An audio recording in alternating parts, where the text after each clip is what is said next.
آپ قرآن پر چلیں، حدیث پڑھیں، بس باقی یہ بزرگوں کی اور ان لوگوں کی کیا حیثیت ہے معاذ اللہ۔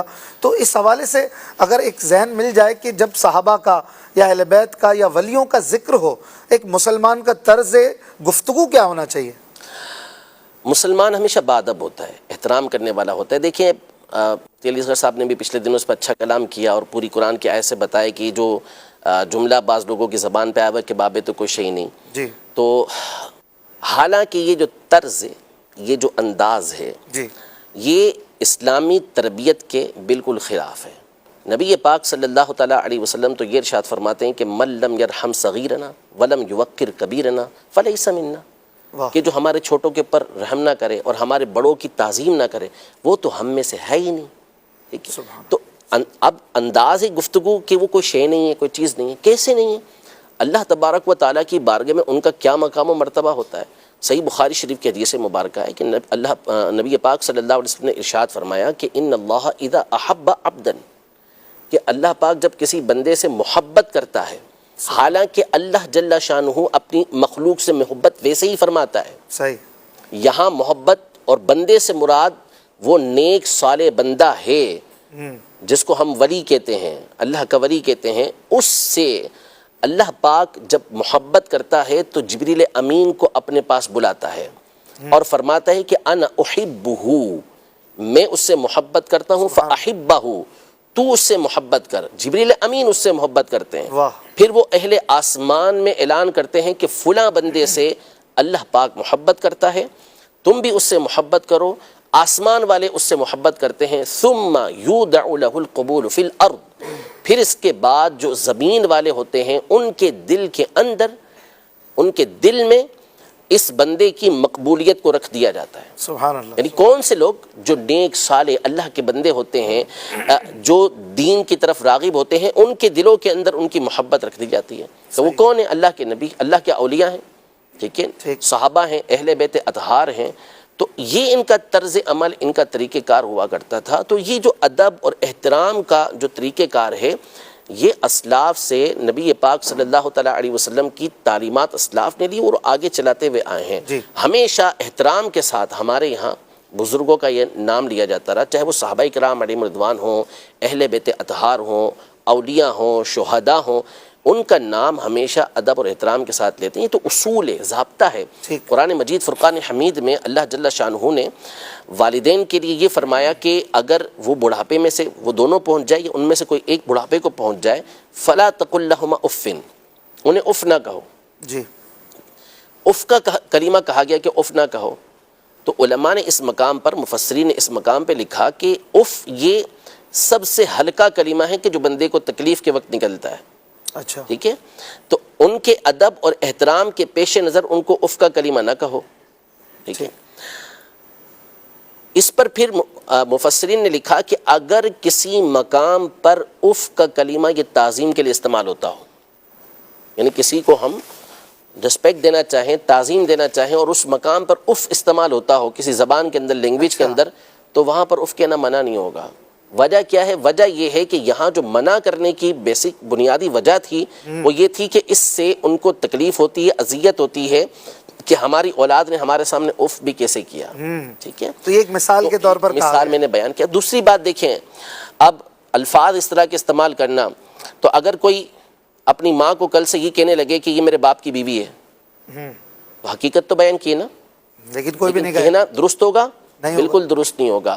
تو جو طریقہ کار ہوتا ہے، اب صحابہ کے بارے میں اس طرح کا لفظ استعمال کرنا، جملہ استعمال کرنا، یہ تعلیم کے خلاف ہے، اور اللہ کی بارگاہ میں ان کا مقام، ایک تو یہ حدیث پاک میں نے آپ کے سامنے بیان کی، اور پھر اس کے بعد جو بخاری شریف کی مشہور و معروف حدیث مبارکہ، حدیث قدسی، اس کو دیکھیں تو اللہ کی بارگاہ میں ان اولیاء کا مقام ظاہر ہوتا ہے۔ ارشاد فرمایا من عاد لی ولیا فقد آذنتہ بالحرب، جو میرے کسی ولی سے عداوت رکھتا ہے تو میں اس کو جنگ کا اعلان دیتا ہوں۔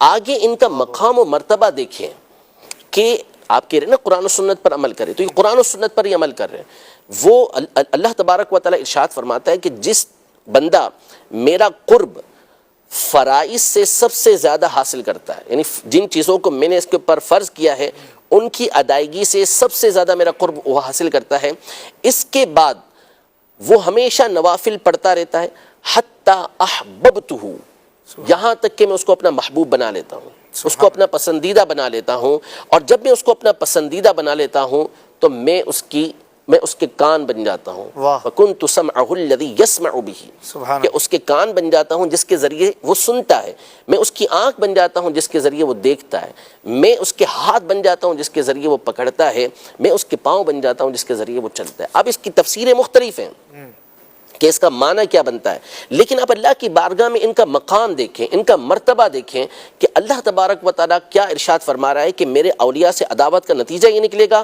پھر اس کے بعد متصل یہ بات ارشاد فرمائی جا رہی ہے کہ اللہ کی بارگاہ کے اندر ولی بننے والے ان کا مقام و مرتبہ یہ ہے کہ اللہ ان کو اپنا محبوب بناتا ہے. ان کے باڈی پارٹس کے بارے میں فرمایا کہ اللہ کا نور جلال اس میں داخل ہوتا ہے.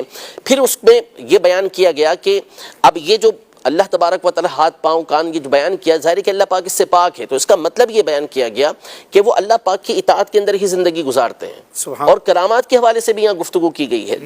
پھر اس کے بعد یہ ارشاد فرمایا کہ اگر وہ مجھ سے پناہ مانگتا ہے تو میں اس کو پناہ دیتا ہوں، وہ مجھ سے سوال کرتا ہے تو میں اس کو عطا کرتا ہوں. سبحان اللہ. تو اللہ کی بارگاہ میں تو یہ مقام و مرتبہ ہے، اور آپ کہتے ہیں کہ کوئی شے ہی نہیں ہے، کوئی چیز ہی نہیں ہے.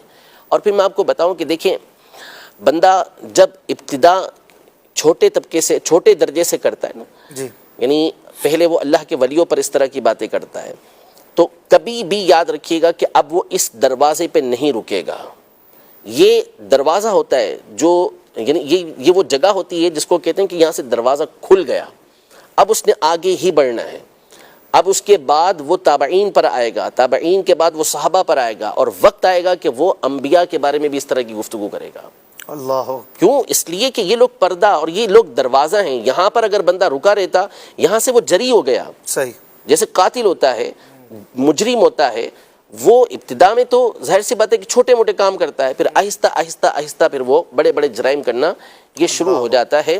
تو اس لیے ہمیشہ جو بزرگان دین ہیں، اسلاف ہیں، ان کا ادب اور احترام، اور نام بھی ادب و احترام ہی کے ساتھ لینا چاہیے. ہمیں تو سکھایا گیا شروحات حدیث کے اندر، امام نووی رحمۃ اللہ تعالیٰ علیہ اور کئی بزرگوں نے لکھا کہ جب صحابہ کا نام آئے تو تعظیم کے ساتھ رضی اللہ تعالیٰ عنہم کہنا، اور اسی طرح جب اولیاء کا نام آئے تو رحمہ اللہ کہنا.